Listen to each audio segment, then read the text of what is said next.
He was wrapped around her like a tortilla wrapped around the contents of a burrito, his body generating enough heat to warm a yurt.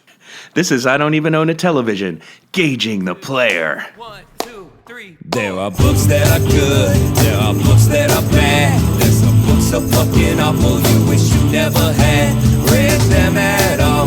'Cause a novel can ruin your life.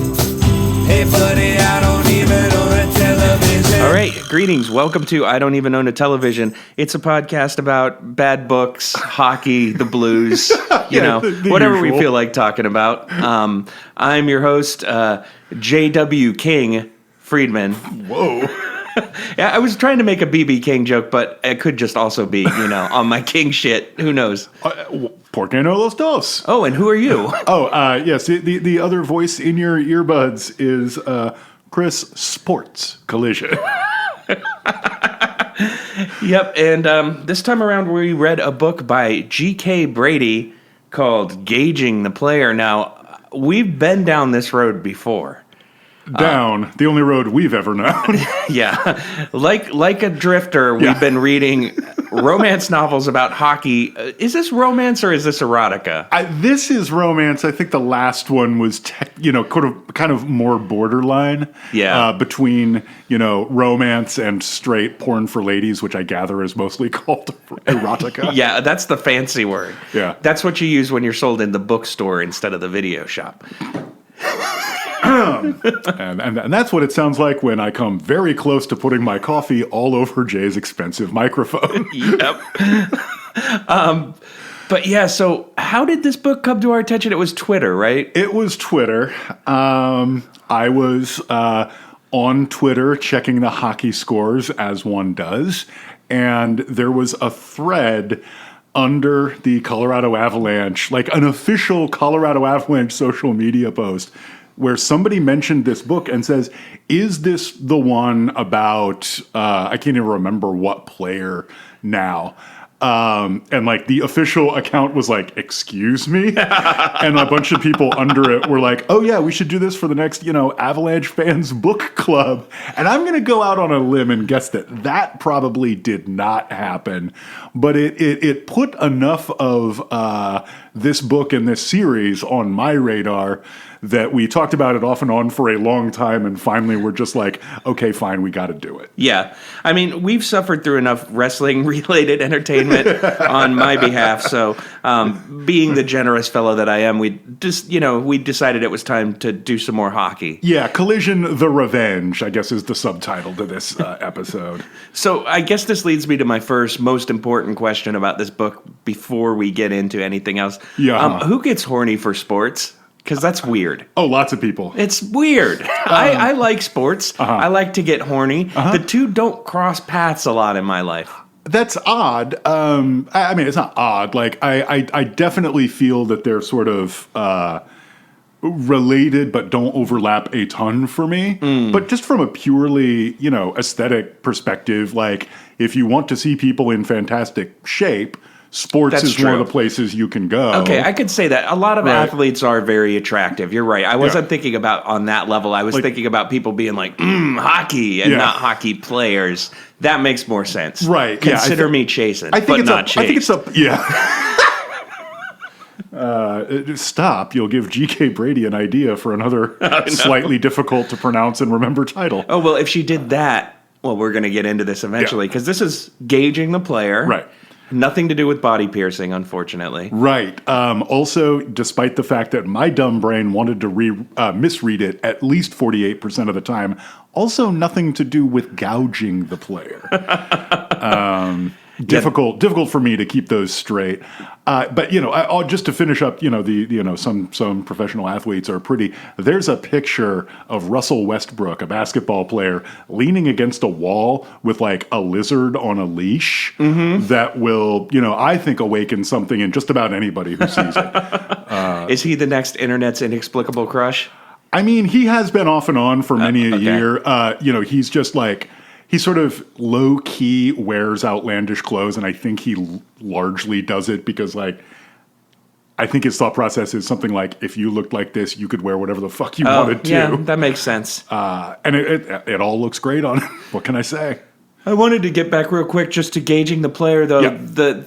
The character, the main character in this, or our main hero, male character, his name is Gage. Gage Nelson. Because gauging the player, Gage. So if she did chastened but not chased, right, then it would be about a man named Chase, obviously. It would be about, and he would be chased but not chased. D versus T. Oh yeah. Ooh. Right? Yeah. And you get several pages out of that. GK, just consider this our peace offering. I liked the book basically, so I'm not going to say anything too mean about it. I've got a few things that bug me about it, but generally I had a good time. But I do want to say, if you're groaning at home, G.K. Brady gets a lot of mileage out of these sort of puns. This isn't what we're talking about. Isn't unfounded in the text. There's a lot of kind of unhinged glee about the fact that the guy's name is Gage. Right.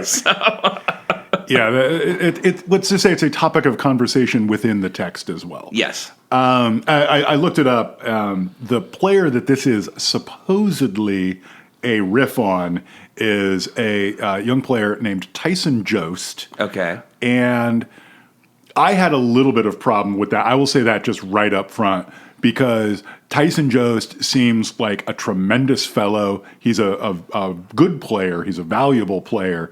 But Gage Nelson is, one of the best players in the league. Like, it spends the bulk of the book in the running for the league MVP. Yeah, he's leading the league in points, I believe. Yeah.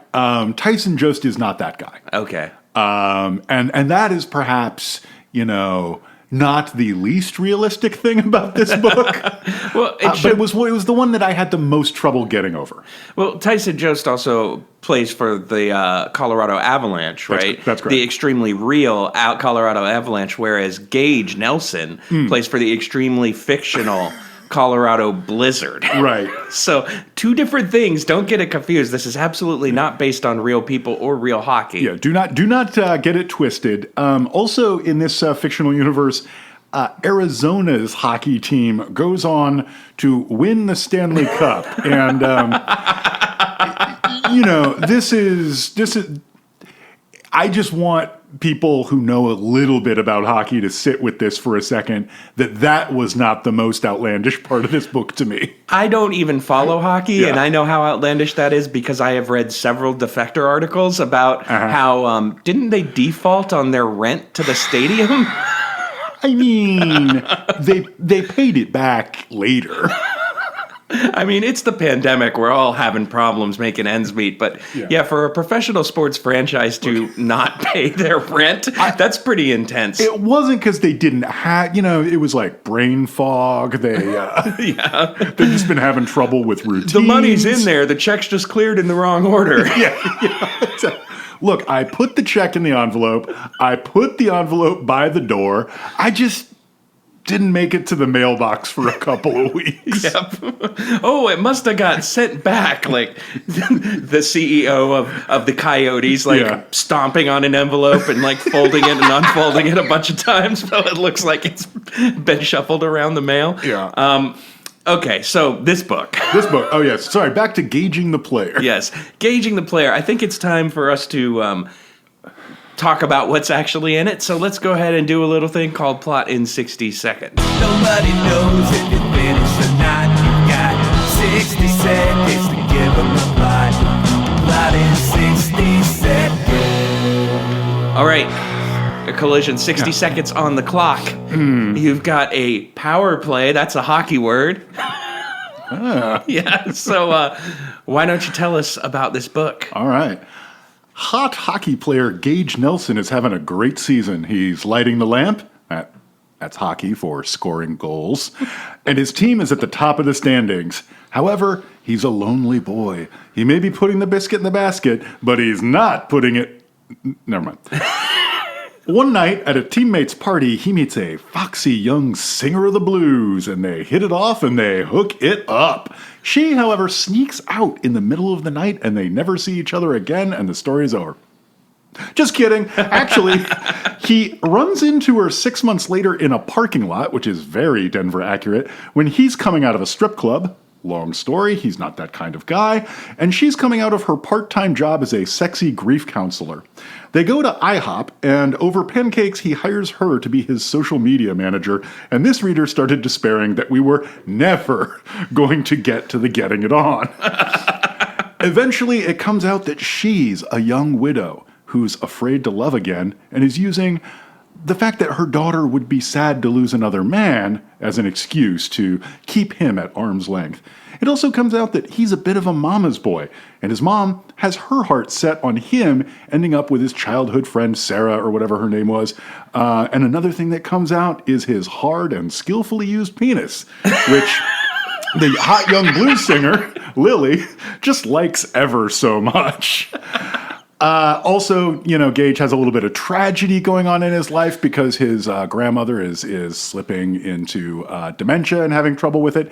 And then there's a brief and swiftly resolved, not by Gage doing anything, subplot where one of his teammates is on the steroids.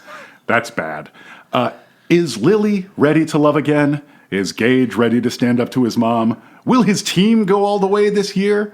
Will Gage and Lily go all the way every way this year? Yes, yes, no, no, and that's the book. Yep, that's pretty much it. Summarizing this book, I think I might have gone over a little. Yeah, definitely, but who cares? Who fucking cares? We went into overtime. So, yeah, one of my favorite things about this book really popped right back into my head while you were doing your summary, and that somehow this book feels to me like an incredibly horny High and Lois cartoon. Mm-hmm. It has this weird kind of 1950s wholesomeness to it, but at the same time, it's like, she was thinking about his hard cock. But like I just keep hearing like My Three Sons music in the background whenever I'm reading the sex scenes. It's bizarre. There's something very, I don't know the right word to describe it, but it's like a very reserved sort of sexuality that's employed in this book. I mean, I think that there's nothing that reserved about the sexuality so much, but this is a very wholesome book. There we go. Yeah. Like it's about people who like each other having some great sex together and like trying to open up emotionally to each other. That's a pretty wholesome message. That's a pretty wholesome story. It is wholesome. It's also conservative, I feel like. Not explicitly. Like, this book doesn't have anything bad to say about immigration or race relations or anything like that. And I feel like in this day and age, that does need to be mentioned. Right. But because, there's a lot of conservative, quote-unquote, stuff out there that's pretty fucking foul right now. This is not that. No. But were you waiting for the Jesus part? Because I was waiting for the Jesus part. I never actually was waiting for the Jesus part. That's an interesting call. This is the kind of book where, the semi-climax, if you will, is a please marry me. Yeah. Right. And, the part of I think the stuff that rubbed me a tiny bit the wrong way is that there's this repeated thing that Gage does to get to Lily, which is talk to her daughter who likes him a lot more. Yeah. And it's just this like, hey, how would you like it if I were your daddy, before he says anything remotely like that. A little creepy. To his girlfriend. Not creepy, manipulative. Exactly, manipulative. And it feels a little bit like the what was the Tom Cruise movie where he's the agent? Oh God, same thing. Where, the one that Everything Is Terrible had 400 copies of. Jerry Maguire. Thank you. Yeah, exactly. So so we've seen this before in stuff like Jerry Maguire, but like. The fact that he's kind of a little emotionally manipulative in that way over and over again struck me as kind of squicky, but that's not quite what you're talking about. Yeah, I felt like there was going to be some moment that would be one or both of them discovering religion, because maybe it's because I've just been lately, like some friends and I have been watching a lot of Lifetime movies, which also feel very adjacent to this, where it feels like at any second someone could start proselytizing and it would be totally normal. And I really got the same kind of vibe. This is a pretty Lifetime-ish book, and I don't mean that as an insult, but it is. It has the energy of a sexy Lifetime story. Yeah, I think you are thinking that he was about to start talking about Jesus at any minute because he spends the bulk of the book in a backwards baseball cap. Oh, that is true. And or strumming an acoustic guitar. So you're just like, all right, come on, hit me with the youth pastor stuff. It's never implied that he sits backwards in chairs directly. No, but he's not shown sitting in them normally either. So basically canon. I know another cool guy who loves to make saves. Oh, God. I guess that would only work if he was a keeper, but yeah. But he is a keeper, ladies. Am I right? Ooh. So, I've just got a few things I want to touch on before we get into high points, low points. None of these exactly. So did Gage. Wink. Wink. None of these exactly qualify, but I hated the fact that it took me as long as I did to realize that the women in Lily's family all have a naming convention. Uh-huh. She's Lily. Yep. Her sister is Ivy. She has a daughter named Daisy, and her sister has a daughter named Violet. And I was like, man, that's a lot of work.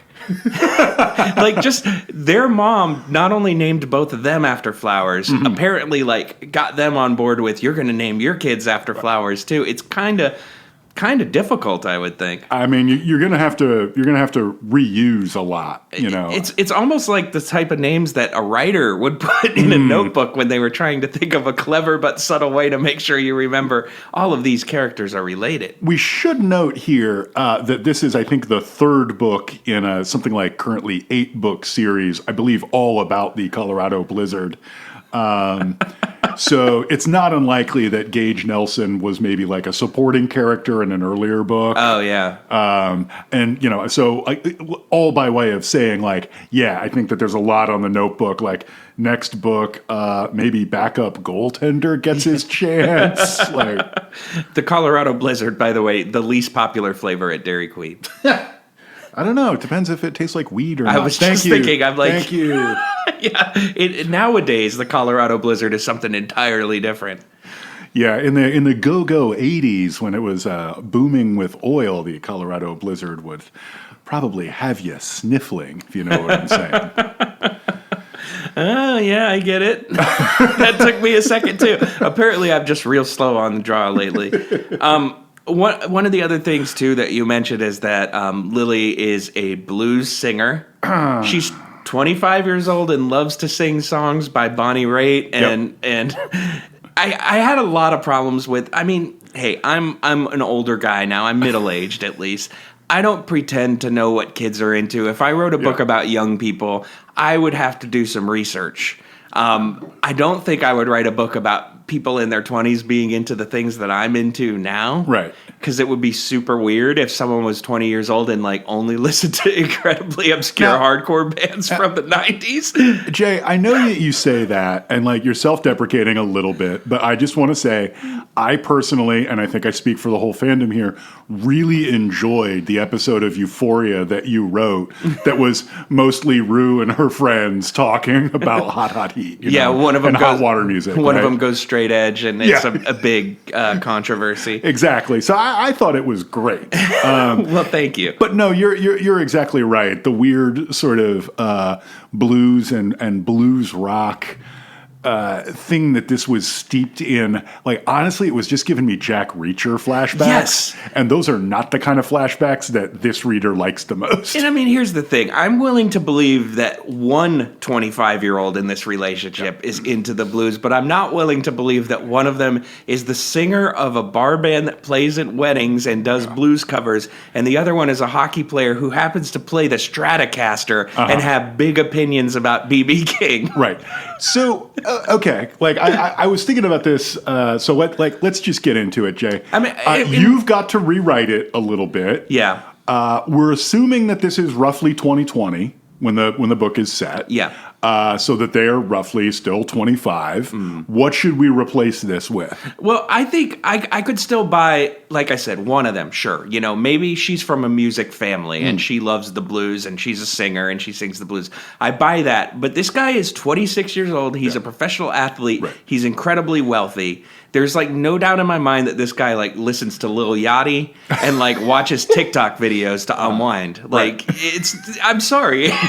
That's more what kids do than I don't know anybody that age gets home and is like, I'm gonna throw on some Sun House and I mean, come on.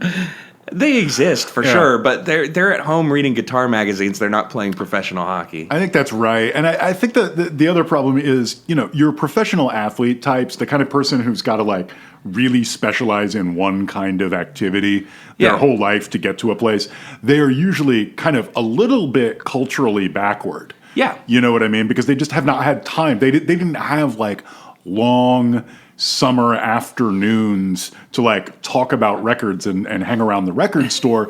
They were busy doing squats or working on their puck handling. So it would be like, I don't know, just to be more culturally accurate though, I think, and I've seen people talk about this lately, like what classic rock was for, you know, kids roughly like me has all but been completely replaced with like 90s hip hop and R&B. Yeah. Like, so that even if they have to be throwback traits for these two 25-year-olds, I would imagine that they would be talking a lot about like DMX's first record. Yeah, or like Wu-Tang Clan or something. Yeah, I could see that for sure. I saw an ironic Ghostface Killah shirt for the first time in my life when I was at the science fair yesterday, and it was a brand new shirt with the album cover from Fish Scale on it, worn by, you know, like a kid who was maybe 12 or 13. I was like, oh, I'm old. I don't think that's ironic. That's just like throwback. Not ironic. But wrong term. I'm saying irony because when I was that age, I was incapable of appreciating anything that existed before I did without sneering at it. It's wrong of me to assume that of others. Yeah, so it would be like the kids in like my high school who were like super into the Doors and Led Zeppelin. Yeah, we had Doors kids at my high school too. They also almost to a individual seemed to be very into LSD. I don't think those two things were unrelated. And if you'd like to know more, check out our episode about No One Here Gets Out Alive. Yeah. Let's do some high points, low points here. Let's do it. Okay. Here's a song, not a Doors song. High points are high. And low points are low. High points. Low points. Get ready to go. All right, so high points, low points. We're going to go back and forth. We're going to volley for a little bit. I guess that's a tennis word, whatever, sports. And sports. You know, going to play some pepper, other sports things. Look at you. That's baseball. I don't... Wait, okay, so side note, what is your opinion on the phrase, have a catch? Have a catch? Yeah. It's very British in my mind. Yeah, I hate it. Yeah. And nothing British should apply to baseball. No, definitely not. So, okay, good. So we've got a ruling on that. Back to the show. I worked in London on an American baseball game, and for some reason the powers that be decided it was a good idea to have it developed in London. So they shipped me there because I was like the one software engineer they had who actually cared and knew about baseball. And yeah, so I can assure you, people in England do not care about baseball. Yeah, no. Okay, so high points, low points. We're going to go back and forth. We're going to talk about some of the high points, some of the low points of this book. Yep. In the moon pie variety, we're going to start with lows, go to highs, and then lows. So I guess I'll go first here. All right. With a high point. I said it backwards. I said high, low, high. But that's an inverted moon pie if you assume that the lows are dark and the highs are light. Sorry. I'm way off in my own head right now. All right, so my first low point, I guess, is that everybody in this book is an extremely jealous sociopath. Like, I totally get that you need to have conflict in a story like this for the romance to pay off. If they were just happy with each other all the time, it would be a very flat 300 pages. But the way the plot works in this book to move from point A to point B, this happens several times, is what happens is one of them misinterprets something that the other person does and gets insanely jealous about that other person, whether it's Lily's dead husband's brother, Right. who's referred to many times in this as fucking Derek, which Derek. I actually appreciated a Yeah. lot. That was a good touch. But, it's him. It's a reporter who interviews Gage and gets a little saucy with him. And, both of them just fly off the handle repeatedly like, I saw you talking to this other person. And it's not a great look. Yeah. I feel like both of them are waving a ton of red flags. It's like a semaphore party at the Gage household. And, I kind of wished everyone would chill out a little bit. Yeah. It made me a little uncomfortable and didn't necessarily want to root for either of them until they softened up a bit at the end. The other problem with it is both of them have these, like you said, insane jealous episodes that are always resolved by just going off and sitting in a corner and thinking it through. Like, they never have it out. Yeah. They never advance the state of their relationship by, say, for example, talking. Which is a little... it's just like, I get that they're only 26, but they feel like they're acting like they're high school students. Yeah, right? there's a whole lot of like, he didn't call her for 2 weeks after they had an argument. And it's like, that's not how adults work things out. That said... there is a moment where they're having some trouble. Things are a little rocky between them, and he goes to the bar to blow off some steam with his buddies because the team isn't playing very well either. And a pretty girl very innocently ends up sitting on his lap, which gets photographed and put on social media. And just a little pro tip for those of you might find yourself in a similar situation. There is no good explanation for how that person ended up in your lap. No, ask Urban Meyer. Yeah, I was thinking about this. I think short of my own grandmother, there's not a convincing person I could, explain why she was sitting on my lap. It's very, very true. So don't do that. Anywho. So a high point for me would just sort of be a lot of the prose is really fun. It's kind of lively. Like, you can tell that, G.K. Brady is just smiling when she comes up with, especially some of the comparisons. Like, in the beginning, that is definitely the only sentence I've ever read with the words tortilla, burrito, and yurt. And I've eaten a tortilla in a yurt, but I just never thought to talk about it. There's an early thing where he's describing how he misses his sister as he feels like a banana split with no banana. Yeah. A little later, he's kind of upset about the way the team is playing, and it chaps his huevos. And this is the last one that I just love. When he first sees Lily, she's singing at this wedding or this party that he's at, and he wonders, how can this small person sing like she's got the lungs of a walrus? Yeah, that was pretty good. Yeah. There are a lot of moments like that, I agree. Yeah, and I really enjoyed that aspect of it. But now it's probably time. So, yeah. I started with a low point. I'm a monster. Oh. So, okay, well... All right.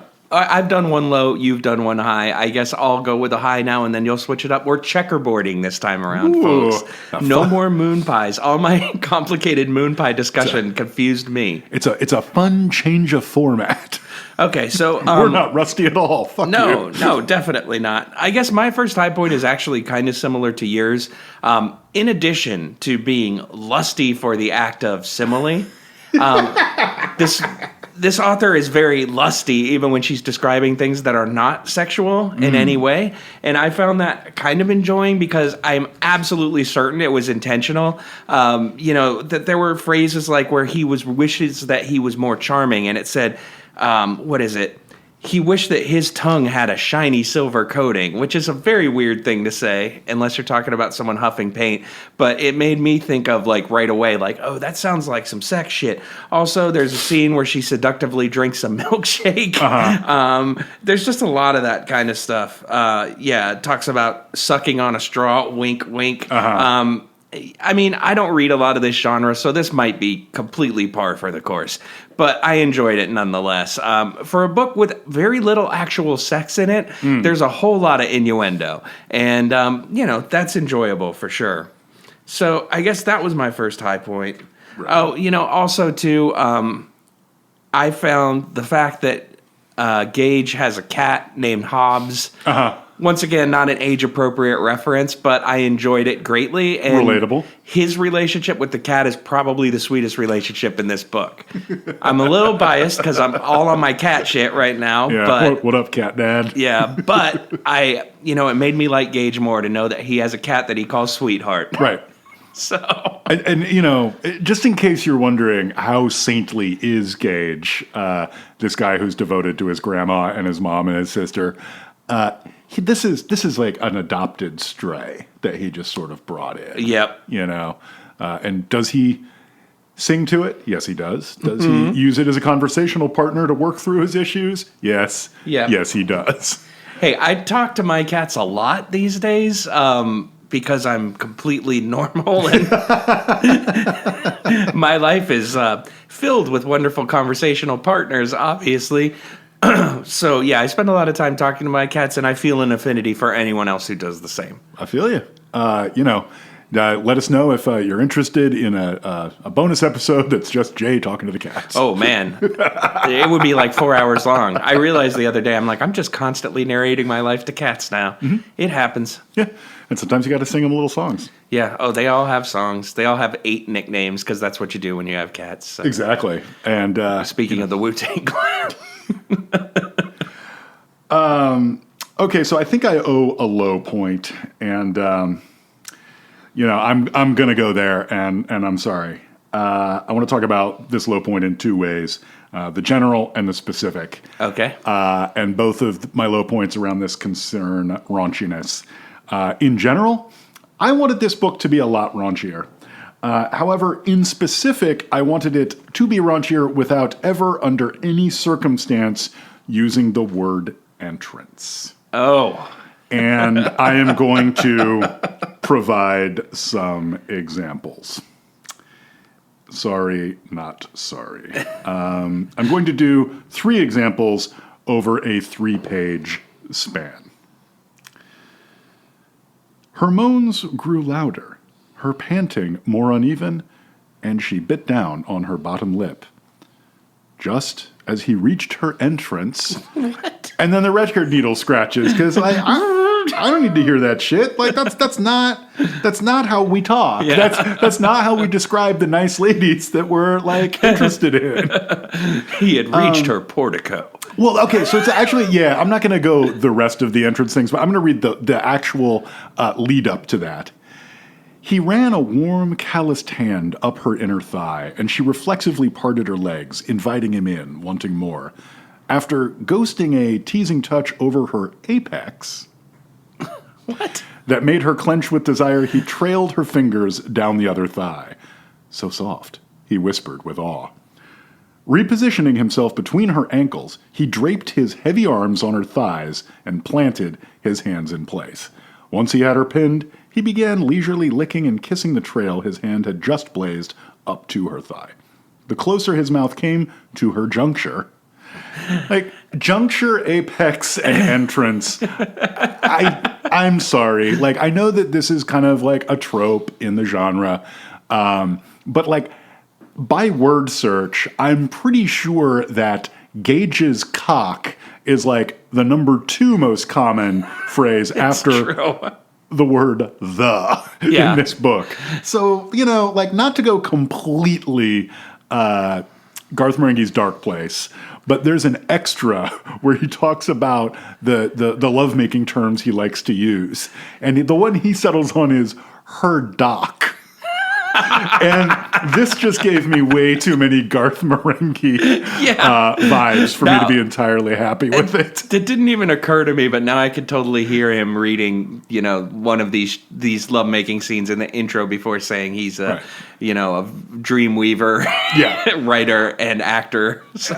And but I will note that in that same extra, Garth does say that you haven't really made love until you've made love to the sounds of Jean-Michel Jarre. And as far as I can tell, that's true. Yeah. So that's a little pro tip for those of you scoring at home. In, either way. Yeah. That works 3 ways, right? Because like scoring as like putting music to something too. I'll also note that I think the second book in this series is called Third Man In, which is a hockey term. And oh no, we just may have picked the wrong book, folks. Yeah, I guess if you wanted things to get raunchier, we definitely should have read Third Man In. There's probably so many cocks in that book. You'll think you're at a damn chicken ranch.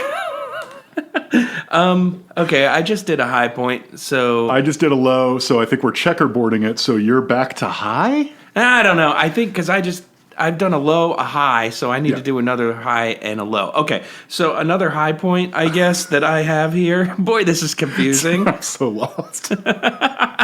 Yeah, who cares? Whatever. It's just words. What is this show about? Yeah, it's just words.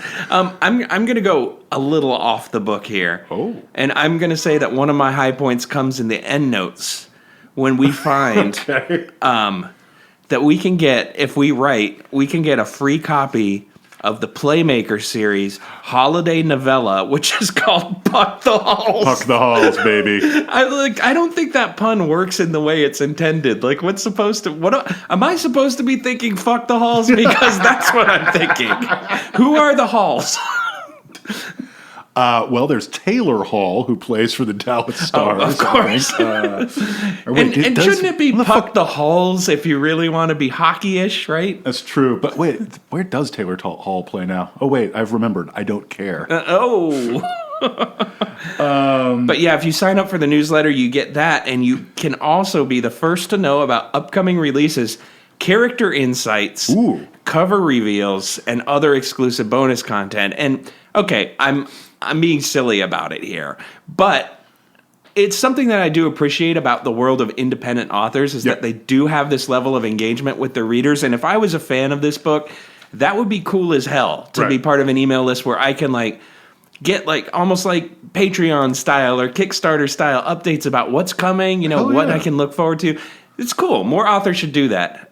They should not name books Puck the Halls, but that's an entirely different conversation. So, yeah, it's a high point, though. I like the engagement with community. She also says, if you want to be an advanced reader copy, send me a letter. Yeah. It's that's cool. Right on. Good for you, GK. I almost called her JK. Oh, yeah, we want to avoid that. It's tough, when you're talking about books and you say this name fast, it's easy to slip into the name of noted evil individuals instead of the person that you're talking about. But no, this person with the middle initial of K seems to be on the side of good. So sure. I enjoyed this little glimpse into the world of Playmakers fandom. Playmakers fandom, for sure. So I think by our complicated schema, I now owe a low point. And, this is a very minor thing. I would say that the hockey stuff in this book is not done quite as well as the feeling stuff, the funny stuff, or the sexy stuff. And I get that those last 3 are what the book is actually about, not the hockey part. But I could not tell his teammates apart. They all, and maybe that's just because I'm starting in the middle here at book 3 or whatever. But there's a TJ, there's a Garrett who by the end of the book it turns out plays for a different team, sort of. It seemed. Anyway, I just couldn't really follow who I was supposed to care about, whether they were supposed to have kind of stable characteristics, and like I mentioned earlier, there's this subplot that only pops up 2/3 of the way through the book, where it turns out one of his teammates is on the juice. And it's not the teammate that he thinks it is, who's just a giant dickhead. And that's actually kind of a fun moment because, the guy's just a giant dickhead, but he's not on drugs. But again, the whole arc happens completely without his action. And that's just, unsatisfying, and didn't think it added much to the book. I was much more interested in the fact that in general, when his sex life was going super good, he couldn't play for shit. Like, and that's actually kind of an interesting thing to explore, like, oh, am I putting too much of my limited energy into my relationship versus my job is, I think, something that, like, anybody who's had that kind of, like, honeymoon phase particularly can appreciate. And everybody, whether or not they've had that, has had the, wow, both of these things, could use a lot more of me than I'm able to give them for whatever reason, and that's like an interesting thing to write a book about. And I wish that we had like less of the underbaked hockey stuff and like more baked stuff around those kinds of conflicts. I think that's fair. That's a good point. And I can relate to the frustration as well as somebody who has attempted to watch the television series Heels as a wrestling fan. So you're the one who's watching that. No, I'm the one who watched it. Twice. All right. I just couldn't do it. There's just too much CW in the mix. But as an Arrowverse fan, there's no such thing. I think it's one of the Arrow guys, right? The one who wrestled Stardust. What was his name? Stephen Amell. Oh, yeah. It's either him or his brother. They're kind of interchangeable. I was going to say also, what you mentioned made me realize that there was one significant ball that was dropped here, or puck, as the case may be. And that's that young white men who play hockey right now have some of the most hilarious names in the world. And dude, the whole book is about a guy named fucking Gage Nelson. What are you talking about? Well, you were saying all his friends are like TJ and blah, blah, blah. It's like, where are the Jacksons with an X?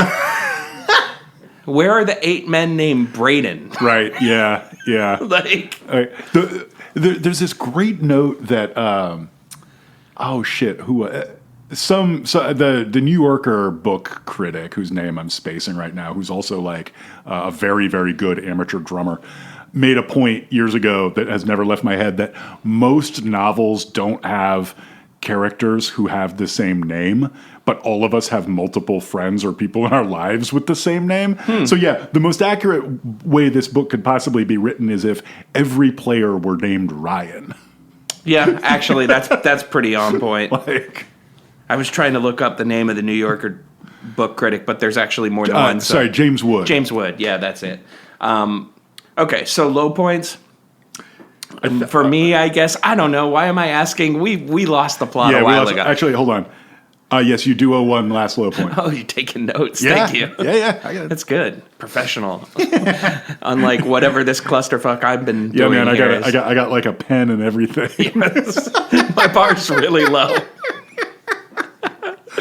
Oh, okay. So, yeah, I guess my last low point, and I don't mean to get too serious here, but I'm going to get a little serious, is that this book does kind of have quite a few negative things to say about single motherhood that didn't sit with me super well as the child of a single mom. Yeah. There's a lot of people throughout the book speaking as the voice of authority, telling Lily that she's setting a bad example for her child by not getting married and things like that. And it just struck me as, earlier I said it's a little old-fashioned in some ways, a little conservative. This was the one case where it really didn't sit well with me because it really felt a little bit judgy. And it definitely felt like everyone in Lily's life was telling her that if she didn't get married, her child was going to grow up to be quote-unquote bitter and afraid of commitment. And that kind of bugged me a lot.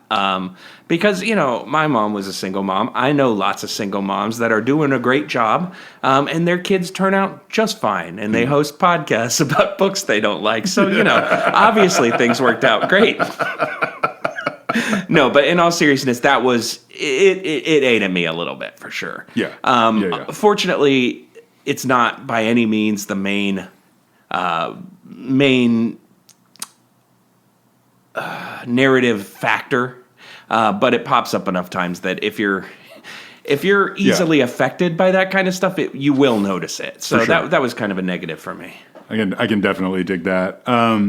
So I guess I owe a last high point, and without just like reading another one of the sex scenes, I will say that there's this kind of comedic runner where through about the middle third of the book, he can't think about her, text her, or talk to her without his penis being described as engorging. And like it to me, because fundamentally I'm 13, never stopped being funny.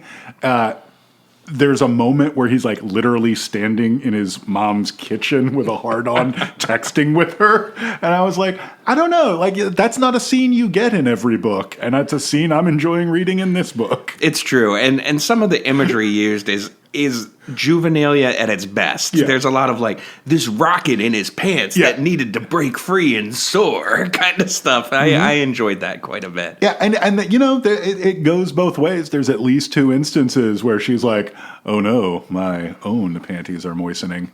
My entrance is leaking." Well, no, she doesn't say that. The book doesn't say that. I wish you hadn't said that. That's true. We've been talking for a while anyway, so let's take a break so I can, relearn how to be a functioning, polite member of society. And, let's have a little theme music, and I'll leave you with his dancing cock became a full-on boner. All right, see ya. We'll be back.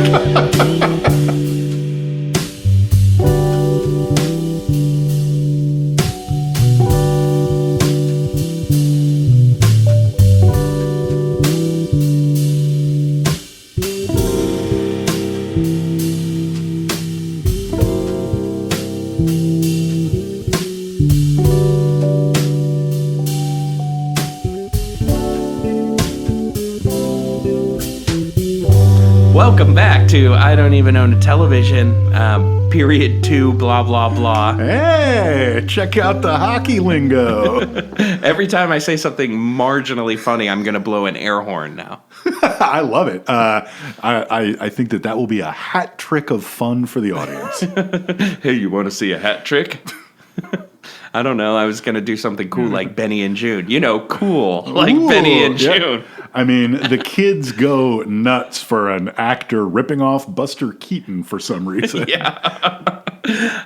Okay, so in the second segment, we play some games. Let's go ahead and get started here with the segment that leads the league in points. Ooh. And is possibly the MVP. That's the most valuable part. This is dramatic reading. Dramatic readings. We're gonna make it sound recorded. Dramatic readings.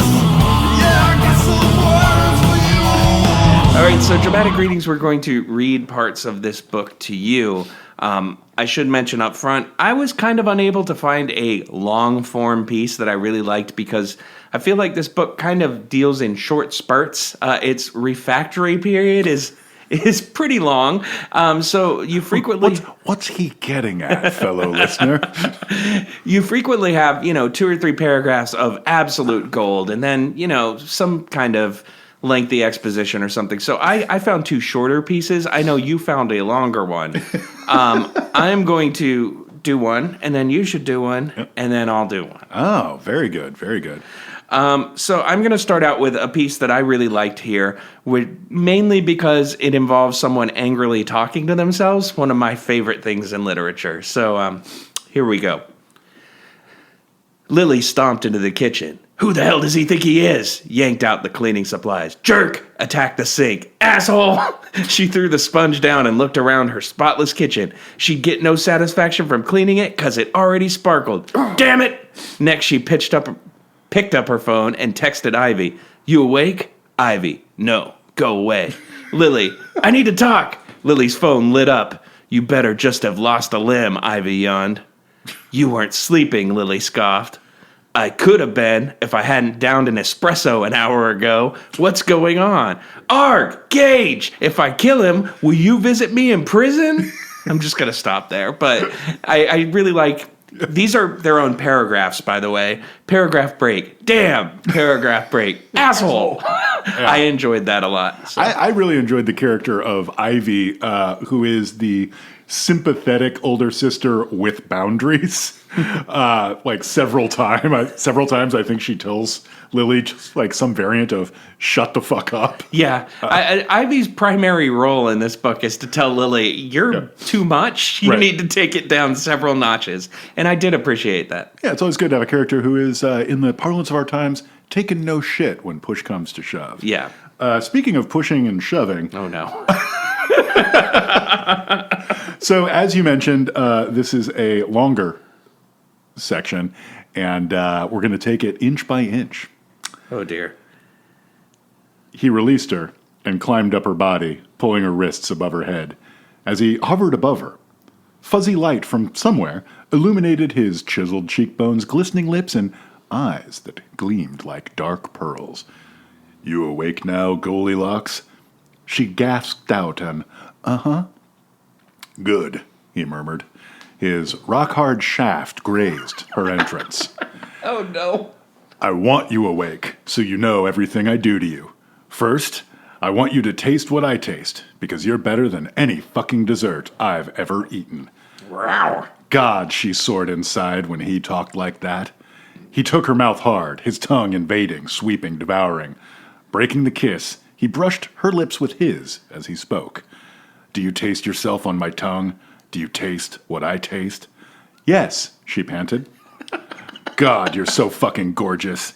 You make me fucking nuts, because I don't know where to start."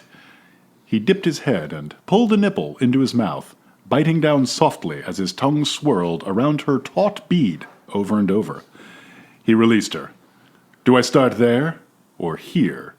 Now he dropped lower, his tongue flicking her navel, softly sucking the tender skin on her stomach. "Or here?" He rose back up and latched on to her other nipple. She couldn't stop squirming beneath him. Blah, blah, blah. Oh. I am sorry about this, but I can't not skip ahead to this part. Your face. Instead, he hooked his hands under her arms, towed her to her knees as though she weighed nothing, and turned her so she faced the headboard. His heat radiated behind her, the tip of his shaft grazing her. He ran his hands over her back and spread her thighs, every touch a caress. He bent her over. "Hands on the headboard, beautiful." Well, then. Yeah. So, that was our time at the entrance, knocking on the door, if you will. Grazing the entrance. Grazing the entrance. Yeah, I believe there was talk that should be a segment. And a song. And a song. Neither of those is going to happen. What? Don't make me write the song. You don't like that. Yeah, maybe we should. All right, I have one more substantially less purple excerpt to read. But once again, does feature Gage talking in a very manly way. Here we go. Oh, how do you pronounce Sluice? Sluice? Sluice. I'm just going to ask. Or really, sluice. Sluice? Yeah. Okay. Sluice it is. See what I do, folks? So now I admit when I don't know things. Yeah. It's an attractive quality in a man. One of the most useful things about an e-reader is sometimes you can press it. It'll tell you what a word means. I'm not ashamed to do that. Yep. Not good with technology. Another attractive quality in a man. All right. So, Well, is an attractive quality in a man reading a sensual part from a work about a hockey player? Gage let the water sluice over his body, hoping it would wash away the anger, confusion, and hurt pulsing inside him. He'd believed there was more between Lily and him, but he'd made the same mistake the first time, too. Never should have admitted how I feel. Instead of grabbing the damn stick shift of life, he'd stripped the gears and ground everything to a halt. Apparently, he was the only one who'd fallen. Add to it the grim gorilla sitting on his chest, and Gage felt as though he'd been gut-checked. He took his time in the shower, trimmed his beard, clipped his nails, to avoid facing Lily. Looking at her hurt too much, which is why he'd buried his nose in his phone, checking crap like weather and NHL standings. Also why he was skipping yoga. What did Lily want from him? Yeah, sex was off the charts, but was that it for her? He should be thankful. Go with the flow, right? The hottest sex of his life. And all he had to do was show up. Wham, bam, thank you, ma'am. Thing was, he could have that now with lots of women. But he didn't want lots of women. He wanted Lily. All of Lily. Her body, her mind, and most of all, her heart. He wanted her to feel for him what she felt for Jack. Anything less was too hard, so he was holding himself back. Unintentional rhymes. I like it. He did want to claim her as his, so the dickheads of the world would know they didn't have a shot, damn it. And there was Daisy. Somewhere along the way, he'd fallen for that little girl, too. He wanted to be more than Mr. Cage. He wanted to be Nicholas. No, I'm just kidding. He wanted to protect her. Wait, Mr. Cage? She calls him that because she doesn't know Gage. Right. Yeah, sorry. Because she's a cute little kid. She's just a little baby. Anyway, sorry. He wanted to be more than Mr. Cage. He wanted to protect her, step in if kids bullied her, threaten to mangle any boys who might come sniffing around. Oh. He wanted to be that guy. And right now, Derek had a solid grasp on that position. Fucking Derek. One thing that didn't resonate with me about that scene until you just read it that I kind of like is that his feelings are badly hurt. Yeah. So he goes and takes a shower about it. Yeah, he goes, takes a shower about it, and then fantasizes about being macho. Yeah. It's a relatable moment. Yeah, been there. I want you to be my girlfriend so those dickheads will know to step off. Right, exactly. It's a healthy way of expressing feelings. At least he doesn't put holes in any drywall. American masculinity, kids.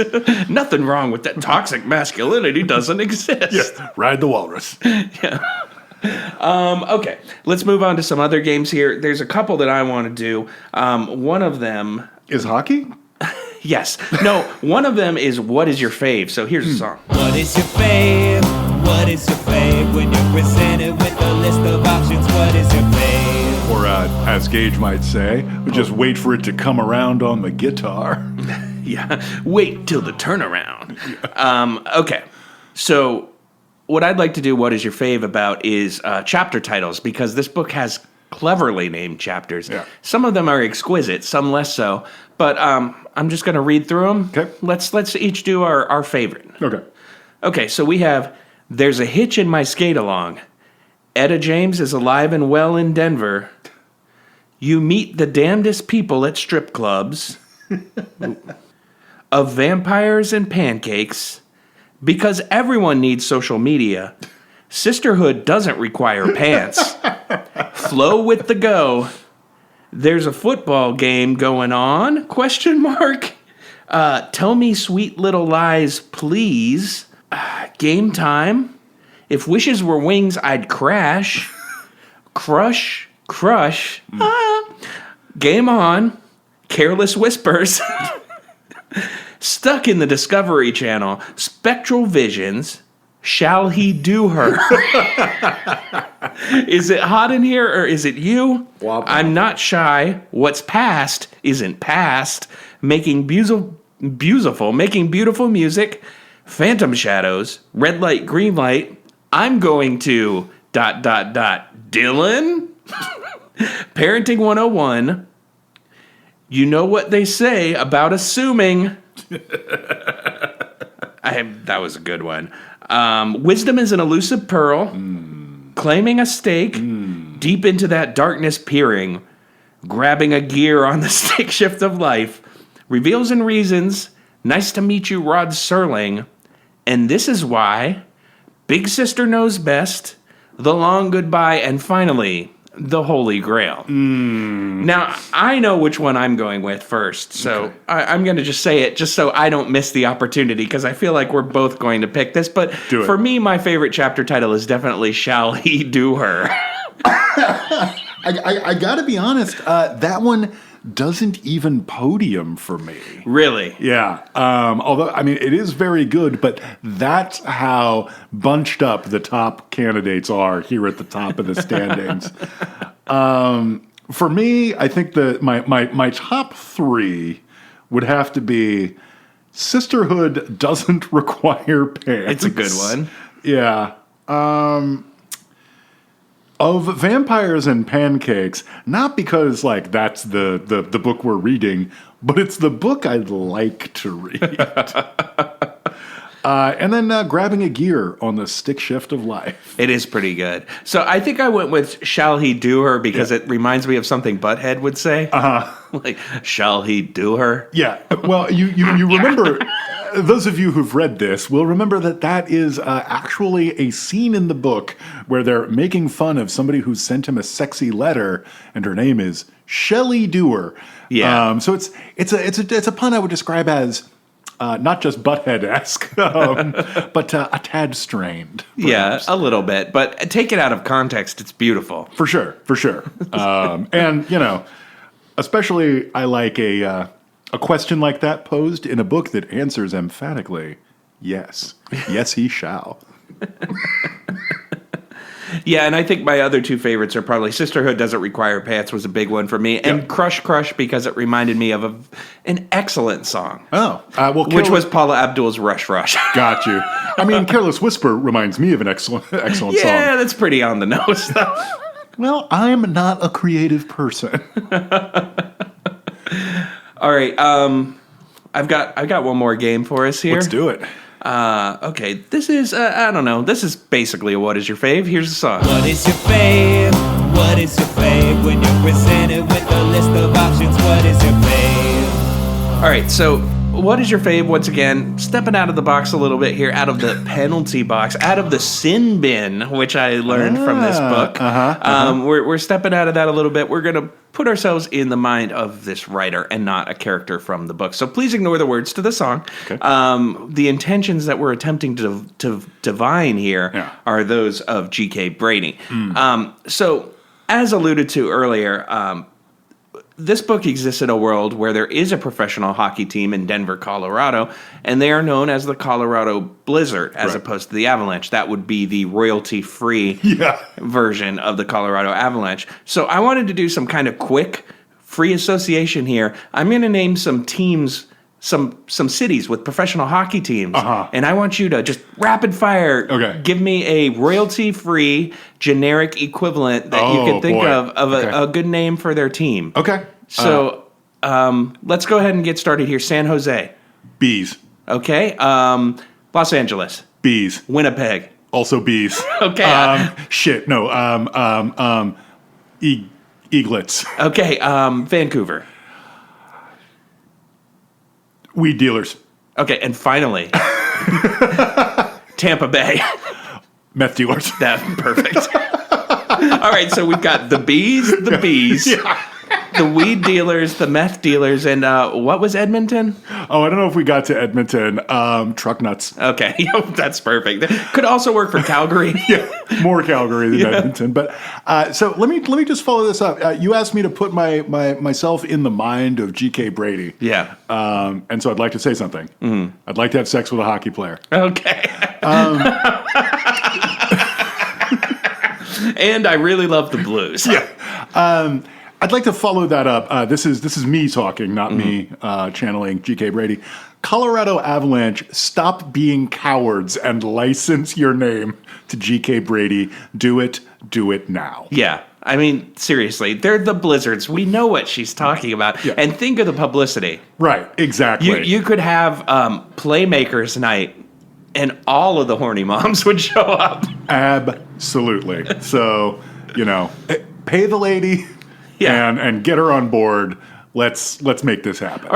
Is Colorado doing well these past few years? Yeah, they're real good this year. Hoping to go all the way. Ah, okay. Well, there you go. I see. At first, I was kind of hoping they weren't, because then I would be like, you have literally no reason not to license it. It's going to be great free publicity. Right now, they probably don't need it, but sports are sports. In a couple years, who knows how you're going to get people in the arena?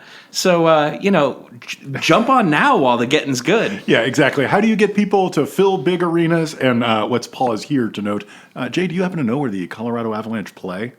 I don't know. I mean, I know they play in Denver. That's correct. But, my friend, they play in Ball Arena. Ooh, that's fucking perfect. Yeah, so let's fill Ball Arena with the thing that, always turns out the masses, descriptions of hot fucking. Yeah, books. Yeah, exactly. It's book night here at the Colorado Avalanche.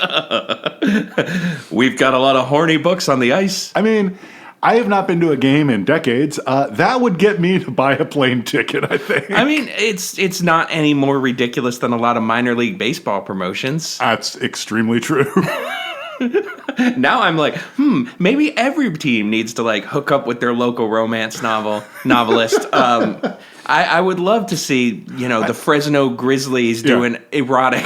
Every magazine comes around to eventually having the sex issue. It's true. Right? Like, so let's, if you think that you're in the media business and like, when I'm considering whether or not I'm going to buy the hockey package, that comes out of the same bucket of money as like going to the movies or whatever. So it really is part of the media environment. Just get on board. Sex night. Do it. Yeah, minor league baseball too, because who doesn't want to see sex night for the Modesto Nuts? Yeah. That's a great question. Or the Portland Pickles. Yeah. Who were involved in a sexting scandal with their mascot. Look it up. No, please do. It's delightful. If you're aware of Portland Pickles sexting themed erotica, I can't stress this enough. Do not email it to I don't even own a television at gmail.com. Yeah, please don't. I think that's it, though. I'm feeling pretty good about games. That's I don't even own a television at gmail.com. Don't send that. The pickle's name is Dylan. Yeah, Dylan Pickle, like dill pickle. Aww. Yeah, don't send us that. Wink. Yeah, exactly. Jay doesn't care. Jay doesn't check the inbox. Yeah, exactly. I'm the one who's going to be turning purple at work. It's apparently green. All right, so we're going to take a break. We'll be right back. Like to jerk that gherkin. Ooh.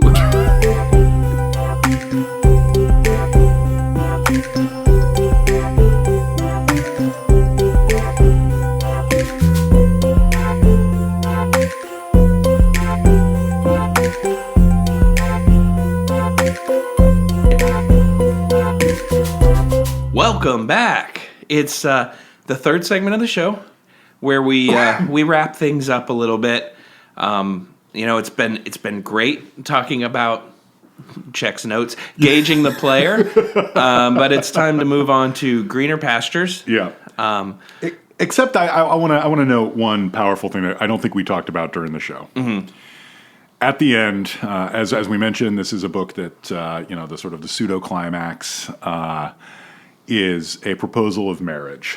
Oh yeah, we forgot about this, and we both had this highlighted. Yeah, motherfuckers act like they forgot about marriage, and well, before you read it, I'd like to say that in my book, I had identified this as the point where the story turns from romance to pure terror. Yes, that's exactly correct.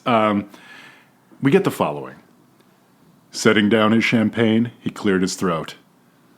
I've been practicing a song by train. Oh, no. So, I just want to talk this through. If you play someone else's song on your acoustic guitar in your proposal of marriage, you're doing a couple of things. One is you're guaranteeing, unless you're actually the guy from Train, but then it's not somebody else's song, is it?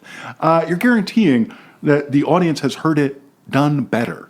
That's a good point. So that's not good.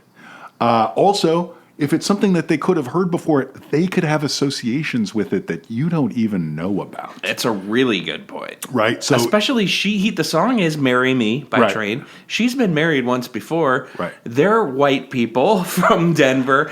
There's a chance that song played a part in her previous relationship to a man who is now dead, and she's going to burst into tears. Right. Not the good kind. Not the good kind. So my advice would always be write your own fucking song. It's not even that hard, right?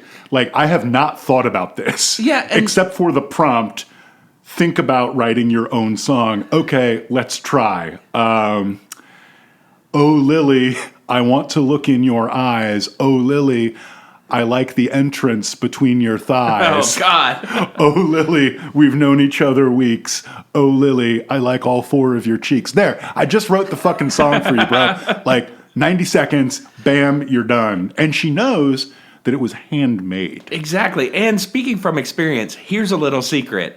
People's bar is very, very low when it comes to music made by people they care about. Right. You don't have to shoot for the moon. Mm-hmm. Just make some words that rhyme, play a G, a C, and a D. Yeah. You're gold. Exactly. Oh, Lily, you've got me entranced. Oh, Lily. let me into your entrance. Entrance. I thought you were going for take off your pants. No, I'm a little more poetical. Yeah, wow. See? I was impressed. Yeah, exactly. Yeah, so I do agree. I think for all the reasons you stated, and also the third reason that this is a bad idea is that Train is fucking awful. So I don't know that much about Train. Apparently they covered an entire Led Zeppelin album. They're the worst band from my hometown of San Francisco. Okay. They're known for having White Label Winery. And having a song called Save Me San Francisco, which makes me embarrassed to live here. But most famously, they wrote that horrible Hey Soul Sister song that was in every commercial in like 2004-ish. Yeah, I mean, are they the Drops of Jupiter band? Yes. Yeah, okay. Yes. You know, so like not my thing, but it takes something to cover a whole Led Zeppelin album. I heard one song off it, and I was like, this sounds exactly like Led Zeppelin, except with a bad drummer. Yeah. So that was fun. I mean, my whole thing with them is, sure, a lot of people love them, Yep. and that takes some skill, and I am not the arbiter of what is good and what isn't, Right. but it's aggressively tacky, Yeah. and they rep the city so hard for a Yeah. band that had virtually no presence in this town until they were already writing songs that came on like the radio about Save Me San Francisco, and it's like, who the fuck are you guys? Right. I don't know. That kind of bugged me. So Yeah. yeah, I'm gatekeeping a little bit. Sure. Yeah. But, you know, if you've got to grab the guitar, just write your own song or, you know, pick something, I don't know. Girl, is there any room for me in those jeans? Like, I think that's a perfectly cromulent, you know, marry me song. Here's a list of poetic turns of phrase you can include in your marry me song. Wanna be with you forever. Ooh. Two hearts as one. The magic in your eyes. And girl, let me hit that. Yeah, I was going to say, I like big butts. All right, so moving on, I guess it's time for us to talk about things we like more than the band Train. So we're going to do a segment called Recommendations. Not only venom and spite, sometimes with sweetness and light, and we always end the episode by telling you about a thing we like. Recommendations. I just looked at my notes, and I have the Train album Drops of Jupiter. No, I'm just kidding. Okay. Entree. You like that a lot better than I thought you would. Yeah, so I'm complicated. Sometimes I like it so much it hurts, and I just have to fight against it, push it away, Oh, because, then- yeah. get mad about it in the shower. that makes a lot of sense. Is that what you're doing in the shower? Yeah, that makes a lot of sense. I just actually. want Train to be my favorite band so all these dickheads know to step up. My Train is my favorite band, so step off, dickheads. T-shirt is prompting a lot of questions answered already by my T-shirt. Okay, so I'm going to recommend something that I've been enjoying a lot lately. At this point, I don't know that I'm doing much but adding to the course, but I'm just going to, give a little shout out to a video game called Elden Ring. Boy, I feel cool saying the words Elden Ring out loud. This is the first time I've done so, I think. Yeah, so it's a video game that's, probably the best video game ever made, in my opinion, and I'm enjoying it a lot. You need to have a pretty high tolerance for high fantasy, but it's also got some pretty weird, fiction-y, dark, creepy vibes. And George Martin contributed to the story, George R.R. Martin, and I know people are going to think that means Game of Thrones type shit, but it really feels more like the stuff he wrote before Game of Thrones when he was still really into horror and sci-fi. And yeah, so there's basically, as I described it to my friend, there's a lot of dusty old men decomposing and yelling at each other. And then turning into dust and drifting away in spectral luminescence. So, be that as it may, it's really fun to play, super challenging. It's the guy who made Dark Souls and all that nonsense. So where's it set? The U.S. Congress? The Lands Between. Oh. And even if you're not going to play the game, I recommend that you look up the Japanese commercial for it. It's 3 minutes of just pure what the fuck, and you won't even know it's a video game commercial until like the last 20 seconds. So it's fun. Check it out. I will recommend something extremely similar. It's what I believe the greatest video game of all time is made, and it's called Solitaire by Microsoft. No. I'm going to recommend another memoir. It is by Michelle Zauner, who is also known as Japanese Breakfast in her pop music days, okay. And has written a book called Crying in H Mart. And I'm going through a little Korean food phase. Yeah. And so it was very interesting on that front. It's sort of like, we use various things to tell stories about our lives, and one of the lenses that she is working through in this book is food, and I find that very interesting. And it's sort of food, family, and failure. And I liked it a lot. You probably know about it. It was a giant hit. I don't think I've looked at a bookstore that it was not prominently displayed in about a year. But it was a gift I got over the holidays, and I read it early this year, and I liked it a lot.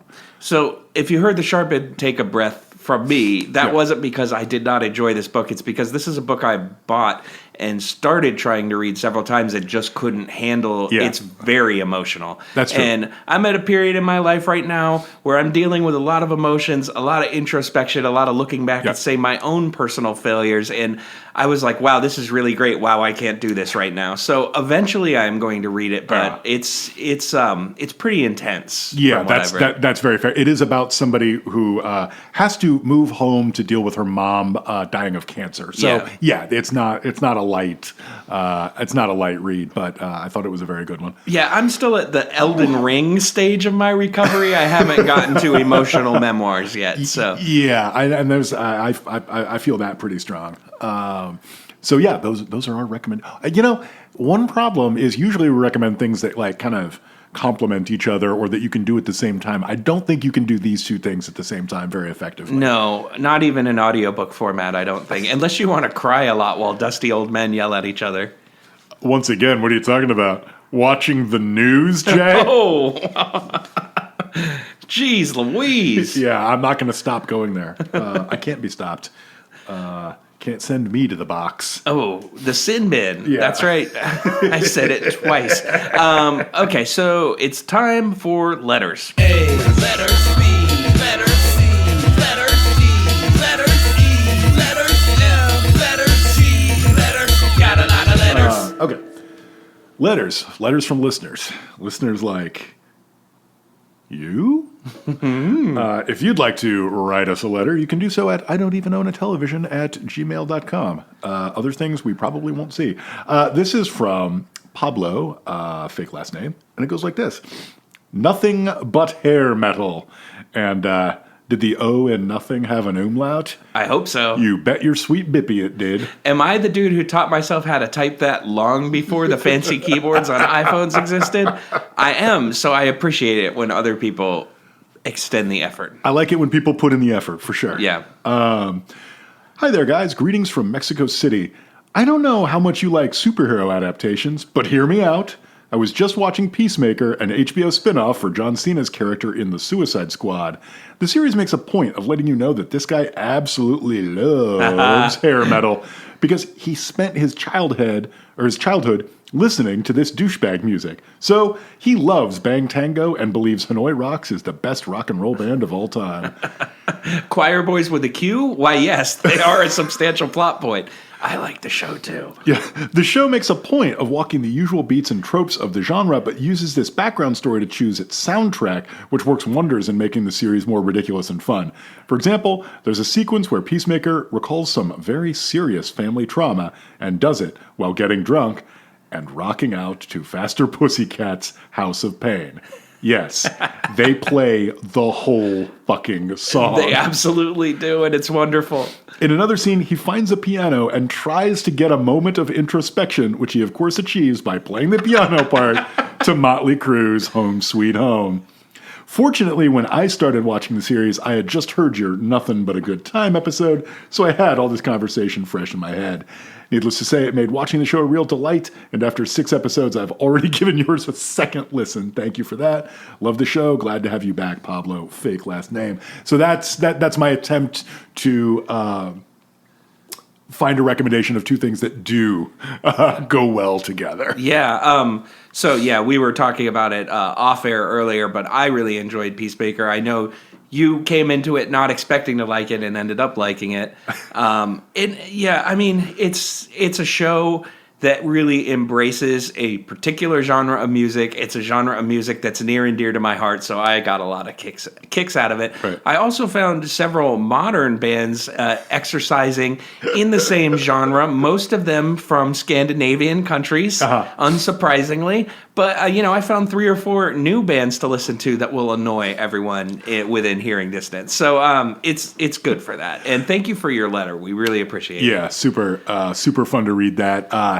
I did like the show. I was in the car yesterday, and I heard Round and Round. Ooh. I got to be honest, I don't think the lyrics in that song really hold up that good. So, if you have thoughts about that, feel free to email them to us. But they're not amazing. Are you saying that Out on the Streets is not, in fact, where we meet? I'm saying it probably was, but I knew right from the beginning that, what is it, something about winning? It's we would end up winning. I knew right from the start you put a bullet in my heart. I think Arrow? Arrow. In my heart! Yeah. Round and round. Love will find a way, just give it time. My favorite line from Jurassic Park. Love finds a way. Yeah. That's certainly what Jeff Goldblum would say as he was nudging the entrance. Yeah. Oh, God. All right. So thank you for listening. I don't even own television at gmail.com, like you said. We've got a Twitter account, IDEOTV Pod. We're going to be getting back on the Patreon bonus episode wagon here. And just as a little teaser, did we jump all the way ahead to Resident Evil Welcome to Raccoon City for our little Resident Evil movie review kick that we were on before we went on hiatus?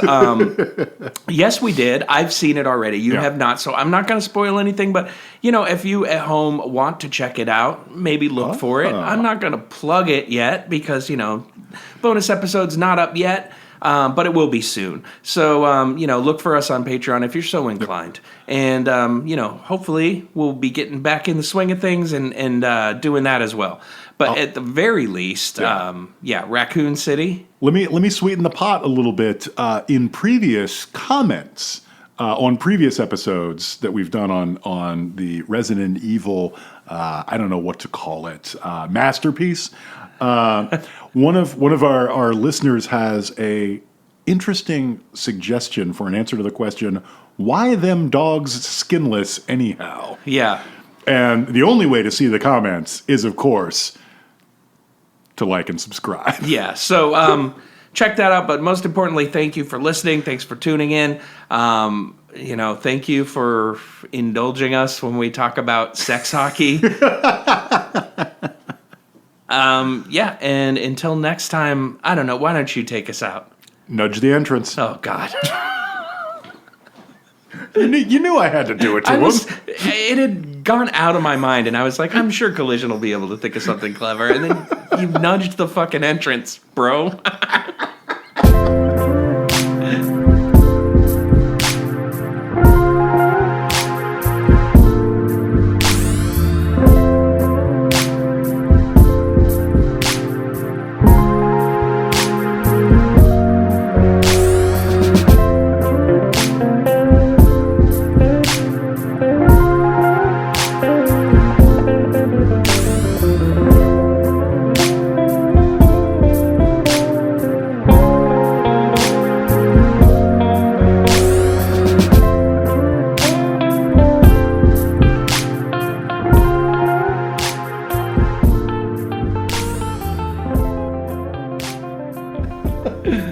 Did you see that for real, though? No, I did not. It was somebody, apparently, who does their social media thought it would be really funny to be like, we're having a mascot takeover. Oh, Dylan the Pickles running our social media. And then the first thing he posted was like, it was like a shot just showing the lap. You could see the jersey of the guy in the costume, and he had one of the fingers where his penis would be, but it was cut off, and he just wrote "new phone, who dis" with that picture.